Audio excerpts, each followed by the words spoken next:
तो सूर्य से सबका शुभ गोचर निकल जाएगा, मंगल से सबका शुभ गोचर निकल जाएगा, बुध से सबका शुभ गोचर निकल जाएगा, गुरु से सबका शुभ गोचर निकल जाएगा, शुक्र से सबका शुभ गोचर निकल जाएगा, शनि से सबका शुभ गोचर निकल जाएगा। इसके ऊपर रिसर्च कर डालिए, अभी किसी ने किया नहीं है, एकदम खाली पड़ा हुआ है मैदान, समझ रहे हैं ना। तो ये आप लोगों के जानकारी के लिए, अभी पूरा मैदान खाली पड़ा हुआ है। आपको नहीं विश्वास होता है तो ऑनलाइन से लेकर के ऑफलाइन सारे पुस्तक टटोल मारिए, किसी ने इसको नहीं पकड़ा। वो अष्टक वर्ग अपने आप में जप करते रहते हैं, उधर साधारण गोचर अलग पढ़ा दिया अष्टक वर्ग। तो यहाँ पर क्या है कि जब आप रटेंगे तभी आपको कभी कभी कुछ मिल पाता है।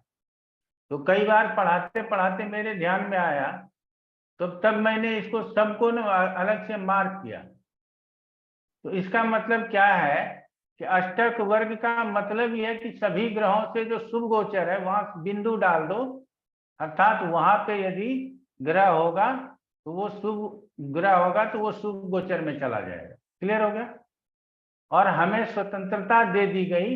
अब चंद्रमा के अष्टक वर्ग में देखो, सूर्य के अष्टक वर्ग में देखो, मंगल के अष्टक वर्ग में देखो, गुरु किसी के भी अष्टक वर्ग में देखो। अब किसी को संतान से संबंधित परेशानी है, मेन चीज यही था, हम आप लोगों को पकड़ाना चाह रहे थे। इसको आप लोग आगे पकड़ के बढ़िएगा, हमको उम्मीद है कि रिजल्ट बढ़िया प्राप्त कीजिएगा।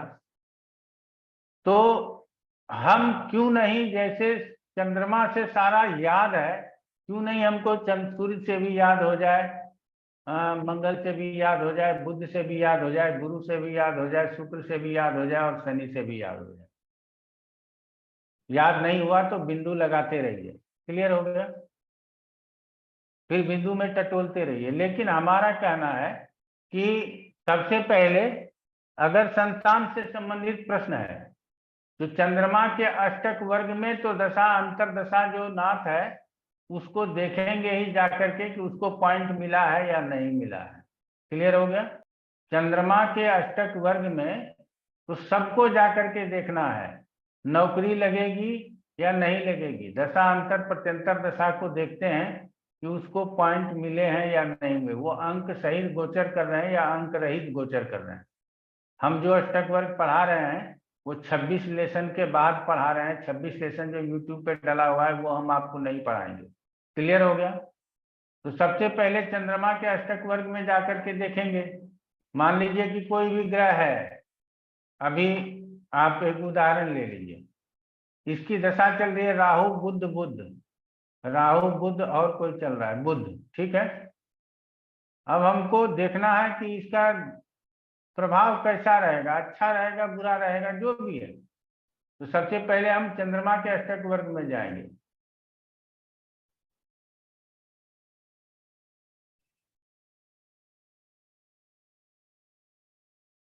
ये चंद्रमा के अष्टक वर्ग में जाएंगे, यहां तक हमको आने में कोई दिक्कत नहीं है।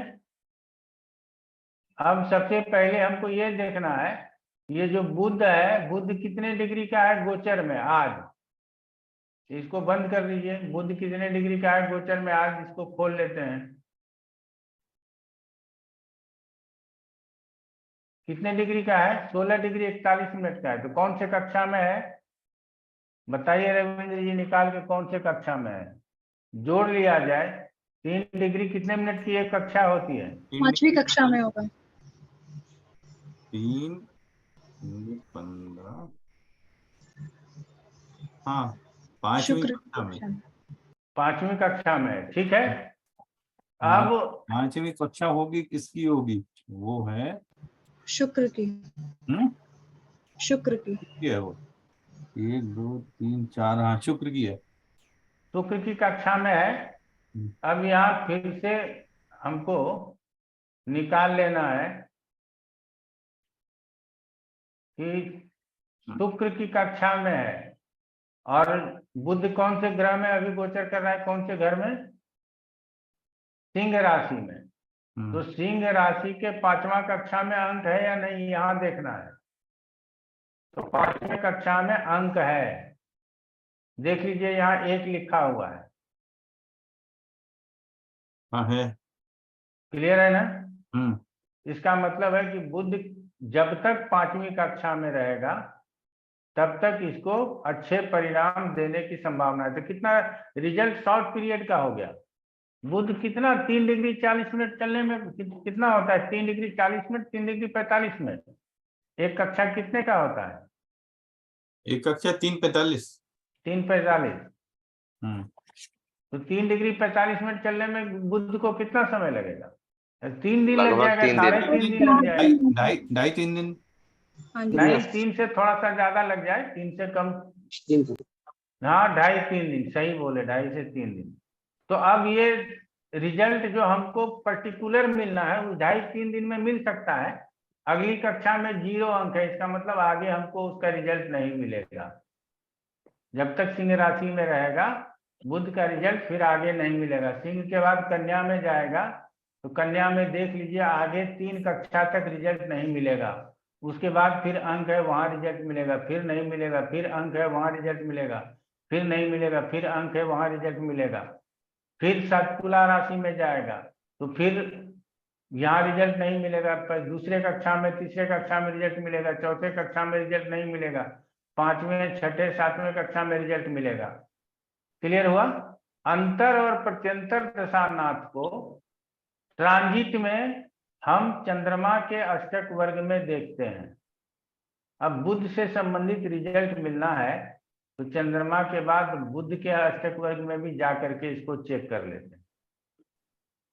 तो बुध के अष्टक वर्ग में बुध को देखो 8वें में भी अंक मिला हुआ है, 3, 2, 5, 5वें में अंक नहीं मिला हुआ है, कोई बात नहीं। अगर हमको यही संतान की बात होती और बुध पंचम को देख रहा होता तो फिर हमको गुरु के कक्षा में जा करके इसके अंक देखने होते। गुरु के कक्षा में, यहाँ गुरु के कक्षा में जा करके देखना होता। तो गुरु के कक्षा में गोचर कहाँ से कर रहा है? सिंह राशि से। तो 1, 2, 3, 4, 5 में 0 है, नहीं है। इसका मतलब है कि यहाँ संतान अभी होने की संभावना नहीं है। कब हो सकती है? अगले कक्षा में जब गुरु जाएगा तब हो सकता है। अगले कक्षा में जब बुध जाएगा तब हो सकता है, या फिर उसके अगले कक्षा में नहीं है, उसके अगले कक्षा में जाएगा तब हो सकता है। तो अष्टक वर्ग हमारे रिजल्ट को कम से कम समय के अंतर्गत बताता है और साथ में ये भी बताता है कि गुरु या शनि जैसे कि तीसरे से निकल गया तब 6ठे में जाएगा तभी शुभ गोचर होगा, और 6ठे से निकल गया तो 11वें में जाएगा तब शुभ गोचर होगा। तो 11वें के 6ठे के बाद 7वां, 8वां, 9वां, 10वां, 4 है, 10 साल तक रिजल्ट नहीं करेगा क्या? वो 10 साल तक जो रिजल्ट नहीं करेगा वो दिखा रहा है कि शनि यदि अष्टक वर्ग में पॉइंट जहां जहां ले रहा है वहां वहां वो रिजल्ट करेगा।